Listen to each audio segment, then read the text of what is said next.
If the choice is double or nothing, then I'm taking nothing because this show absolutely sucks. Welcome back, guys, to Fog Wrestling for your AEW Dynamite review from the 3rd of May. I'm forgetting the date. Does the date even matter? Doesn't matter what date. Doesn't matter which week. Doesn't matter which year. AEW sucks. Whether it be Dynamite, whether it be Rampage, or whether it be one of the 10 million other shows that nobody watches. Like, this is not a good company. This is not a good product. Unfortunately, wrestling has not been good in, like, wow. I mean, wrestling as a whole probably hasn't been good, like, really good for well over 10 years now. And this company certainly hasn't made it any better. I mean, we've got a brand split on WWE that's irrelevant and crap, and then we've got this garbage every single week where it's a bunch of wrestlers that don't even look like wrestlers. You look at these guys, and the average height in this AEW roster is probably about 5'9", and it's just people that do not look like wrestlers. They do fucking not look like wrestlers, and you can maybe get away with a couple of people looking like that, but when your entire roster looks like that, then you are in trouble. You see Adam Cole come out, guy's about 5'9", looks about 120 pounds, comes out in his wee fucking skinny jeans, and he's like flabby fat, not like an ounce of muscle on him, and I get it, maybe not every guy has muscles, like, I mean, I'm not exactly jacked myself, but fuck me, I'm not a pro wrestler. This guy is. I'm just a bum talking on YouTube. This guy's supposed to be a fucking pro wrestler on TV, you know, being a mainstream swell. That's a tad too far, but you get my point, guys. He's supposed to be a star on television every week, and he looks like that. You know, this is absolutely embarrassing. I mean, even I've never seen a cruiserweight in WWE with like a worse physique than Adam Cole's physique. Honestly, you know who Adam Cole's physique reminds me of? James fucking Ellsworth. And you know what? He was a joke. He was a joke, and so is Adam Cole. But anyway, I haven't even got to the Adam Cole match, so let's talk about him when we do get there. And what kicked off the night, I can't even remember. Let me look at my notes. The opening match was... Oh, right. It was Adam Cole. Fuck me. Okay. So we start with a 4-on-4 tag team match. It's Orange Cassidy, Bandido, Roderick Strong, Adam Cole, and they're taking on the JAS, but without the main man. So basically a shitty stable. We know Jericho. Roderick Strong comes out. This guy debuted, what, 2 weeks ago?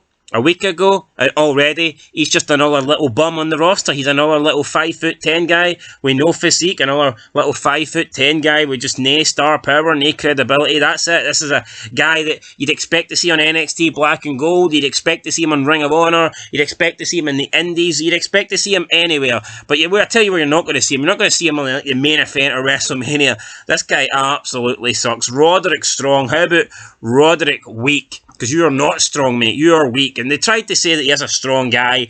How's he strong? Because he's lifting little fucking men in the Jericho Appreciation Society. And then there was one spot in this match where Danny Garcia attacked someone from behind. And Jericho is referring to Danny Garcia as, like, you know, a future star, future man. Danny Garcia fucking sucks. I think he actually sucks more than Adam Cole. At least Adam Cole... I don't know, at least Adam Cole facial-wise, he kind of looked... You think if Adam Cole was like 2 foot taller and could actually go to the gym and put on like 150 pounds of muscle, then you think Adam Cole's kind of got that look to him. But you look at Danny Garcia and he just... he looks like a fucking average guy walking down the street. He looks like somebody that would work in McDonald's or something like that. Honestly, Danny Garcia is going nowhere. Anyway, we get the match. Cole, insecurity by Strong to Parker, then he hits a rising knee, then Cole does the boom, and lowers the boom or whatever it is, and this one's over. Jericho, by the way, was doing commentary. He was on the ramp, he came out, he did his pose, and he had that Britt Baker t-shirt on, which is creating some controversy, but then again, who cares? I mean, people are saying it supports domestic violence. How? It does not. It'd be different if you said, that image reminds me of someone who's suffering from domestic... That is different. Then maybe you've got a point to that. But to say how's it supporting it? Are all proceeds of the shirt sales going to, like, domestic abusers? I mean, seriously? What a fucking ridiculous comment to make. But anyway, Jericho comes out wearing the shirt, which I'm sure has made Britt Baker some money, so congratulations. Adam Cole runs up the ramp after his match and attacks Jericho, and they have to get separated by security. It's actually embarrassing that Jericho can't handle himself over this wee Adam Cole midget, but That's what it is, guys. Opening match, absolutely sucked. Just 8 fucking bums. What has happened to Jack Swagger or Jack Hager? I mean, this guy had a decent career in WWE. Now, I think he was given the world title far too quickly, and I think you could make a claim that he was never really world champion material anyway, especially in that era where WWE still had, they still had their legends floating about. They still had, like, top main event guys that were full-time, like your Cenas, your Batistas, your Edges, your Randy Ortons. Then, of course, you'd have Shawn Michaels, Triple H, Undertaker. I mean, all those guys were floating about, so I mean, I think it's fair to say that maybe he was given the belt. He was given the belt way too soon. You can't even deny that. But you could also argue that maybe he was not ready to be champion. But he still had a better run. Overall, he had that world title run. I think he had held the belt twice. And then he had that big match against Alberto Del Rio heading into Mania, which was probably the best stuff of his entire career. He also held the ECW title. The guy had a good career, yet people make out as if WWE buried him. And then look at what he's done in AEW. Look at what he's done. There's nothing to look at. He's done nothing. He's done absolutely nothing. So, I mean, this is garbage. Absolute garbage. After the match, the Blackpool Combat Club is here. Danielson hopes that there are wrestlers in the future that are better than he is because the BCC wants to push people and make them better. Danielson quotes Bret Hart as Moxley says they're all blades that sharpen each other. Well, Moxley loves blades, doesn't he? Because he loves to bleed. Unless he's not bleeding, then he considers it, well, I don't know, he considers that a failure or something, man. The guy bleeds maybe he's a woman with a vagina on his forehead because all the guy does is bleed fucking constantly, man. Moxley should probably get that checked out.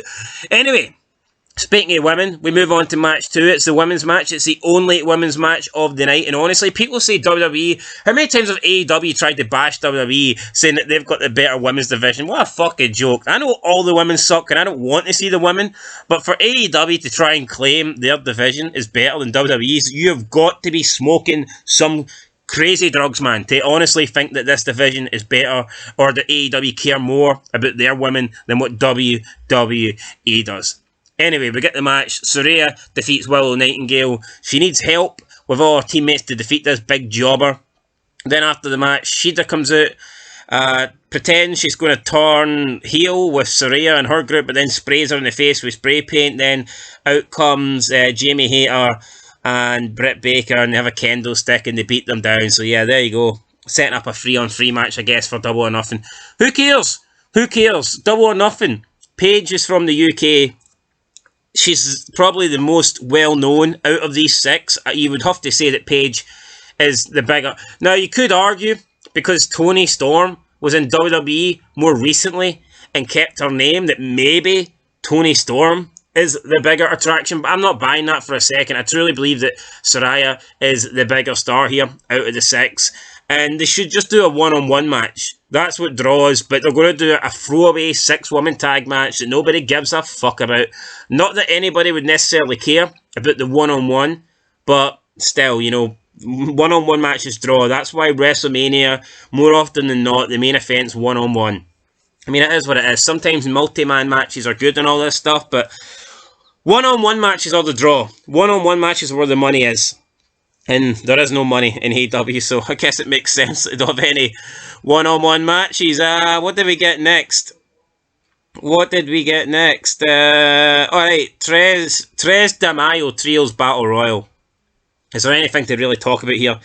The Acclaimed and Daddy Ass win. I mean, Daddy Ass, the guy's nearly 60, and he's probably only one. He's in the 5% of people in this company that actually look like wrestlers, man. Give Daddy Ass the fucking world title. Why not? Why not at this stage?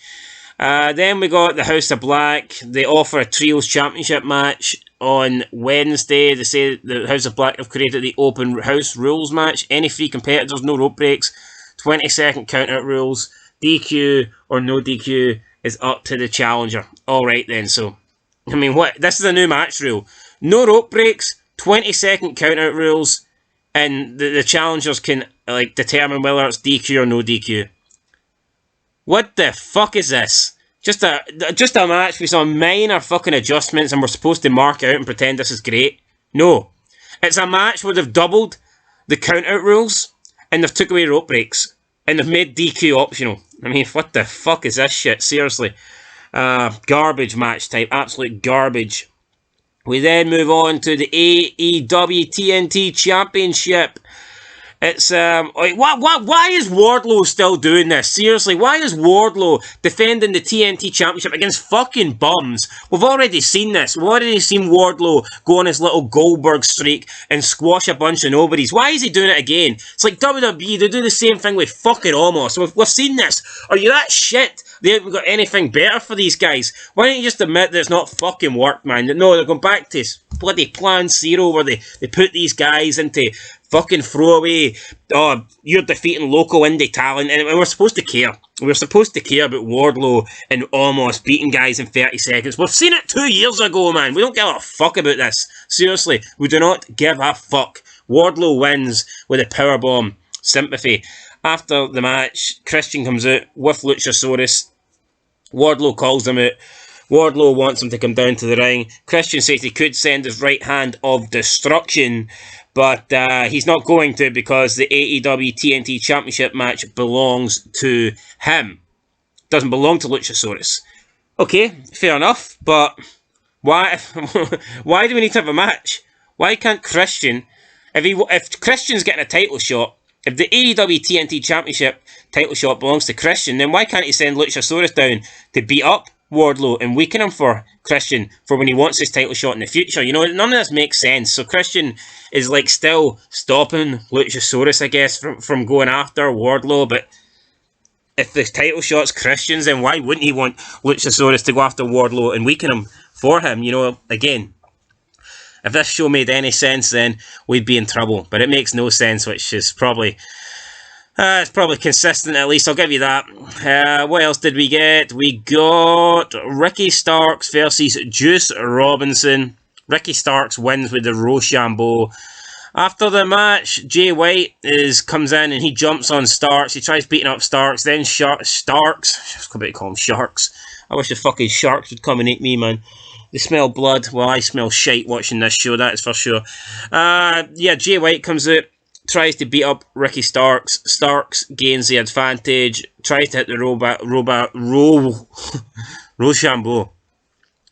I'm fucking tired, guys. Tries to hit the Rochambeau on Jay White.